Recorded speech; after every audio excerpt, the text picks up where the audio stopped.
I think it's time to talk about Denzel Curry. Nah, we need to talk about Denzel Curry. If you're not familiar with Denzel Curry is a Florida artist who created the Raider Clan many years ago and created a couple of albums that honestly is very criminally underrated. He has been in the underground scene for years now, and in the past 10 years, is starting to get some notoriety for his skills as well as his catalog. Here's the three albums that you need to listen to if you need a good starting point when it comes to Denzel Curry. All great projects, all showcases Denzel's versatility as well as substance and lyrical skill. At the end of 2025, Denzel announced that he was making a supergroup called the Scythe. The Scythe consists of MCs like himself, Ferg, formerly known as ASAP Ferg, Tia Corinne, Arcade the Ruler, K Nata, and producers such as Oogie Man, I Love It, and Beautiful Man. That's V for the main part. If you've been following Denzel Curry for a minute now, you will notice that he's been working with those artists as well as producers for a minute now. Most notably, Hot Ones with Tia Corinne and ASAP Ferg, an absolute banger. This album actually makes me excited for hip hop because we've been kind of missing the group projects for a minute now. Besides the Scythe, apparently Concrete Boys is about to release a project too. Not really a fan of Yachty, but the other dudes are dope. I hope they bring back this group projects like they have, because I grew up with that, with the G Unit albums, the Rockefeller albums, the Shady albums, good music. We are in need of groups to start making projects together and other artists showcasing the newer talent within those groups. And Denzel is doing just that with this album. Strictly for the Scythe, very nice nod to Tupac, Strictly for My Niggas. It kind of goes hand in hand because Strictly for My Scythe is a Tupac nod, and those who know, the next album was Thug Life, which was Tupac showcasing his crew, Thug Life. Strictly for the Scythe has 8 tracks, all of them unique in their own way, and all of them showcasing the talents of the other members in their own way as well as the producers. For those who are fans of Denzel Curry and expect the Taboo album, the Melt Your Eyes album, you're not going to get that, and understandably so.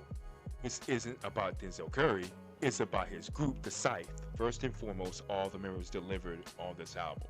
The highlights being, of course, Denzel Curry and Tia. If y'all not a fan of Tia Corinne, y'all need to get familiar with her because she is somebody to watch in the future.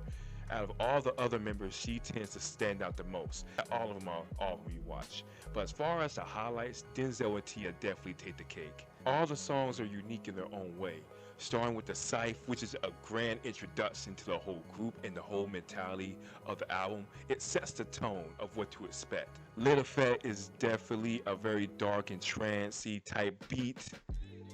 Really love the execution of that beat.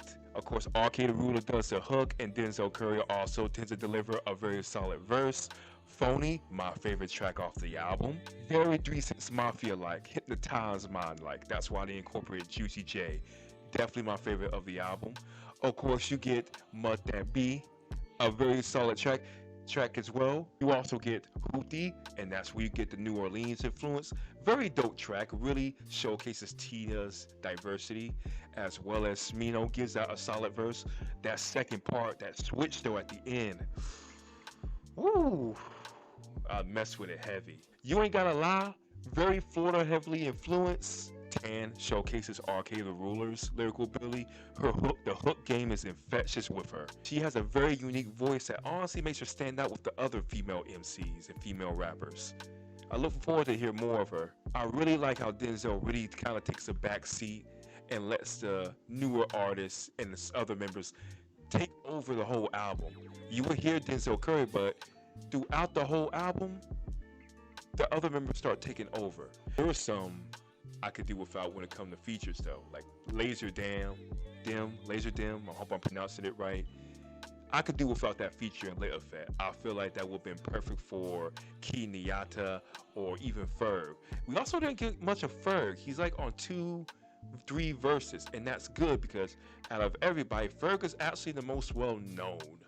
So Ferg taking the back seat was perfect. But yeah, a few of the features I felt like could have been replaced with the actual members, but I do understand. I think Denzel Curry was saying that he was doing on tour, he was doing songs with with the artists in their respective cities, so more understandable. It doesn't necessarily, the features don't necessarily hurt the track, but few of them don't really enhance it either.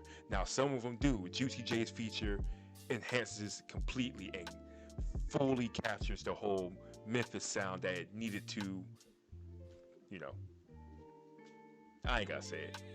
It's Juicy J. You know, as I said before, also delivers a great verse. Rich the Kid keeps the mood going on Up, which is the last song on the track. Up is all vibes. Up is really all vibes. I really enjoy the vibes on that. For a track that really has your head banging throughout the whole album, it's nice that it ends on a more smooth vibe. And that's what I tend to notice about the instrumentals too. It's like it really showcases Ooga Man's as well as Beautiful Maine, as well as I Love Its talent, and they got some talent. What I really love about this album is Denzel Curry really showcasing the talents of all the group, all the members, from the producers to the MCs. My only gripe with that song is I felt like some of them could have been, a few of them could have been longer. But that's just me though. Like I feel like that bit should have the verses to be a little bit longer on each of them. But I understand that. Also, people might complain about how generic the hooks are. I particularly won't, because again, I grew up when that was the theme for the South, where you repeat the lines in the hook, and that's how it will be your hook. So, I don't have any regrets about this. Overall, very fun album, very fun project. I look forward to what the Scythe has to bring. By the way, Denzel Curry, if you're still listening, I'm still waiting on that PG Lang Scythe collaboration. Second time asking.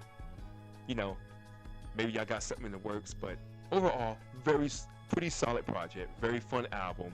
Definitely, it's something I can listen to. I actually did listen to this while going to the gym. Listen to the Scythe and listen to PHONY or Little Fed while you're doing burpees. Ooh, that'll get your blood pumping. Overall, I give it a 7.5 out of 10.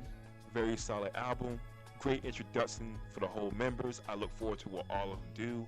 I look forward to what Kia does. I look forward to what Tia does. I look forward to what RK the Ruler does. And of course, I look forward to what Denzel and Ferg got to offer. Thank y'all for tuning in. Y'all make sure y'all like, comment, subscribe. Check out my other videos. New music coming soon. Check Solar Flare Cypher out now. Get ready for the next joint. And peace.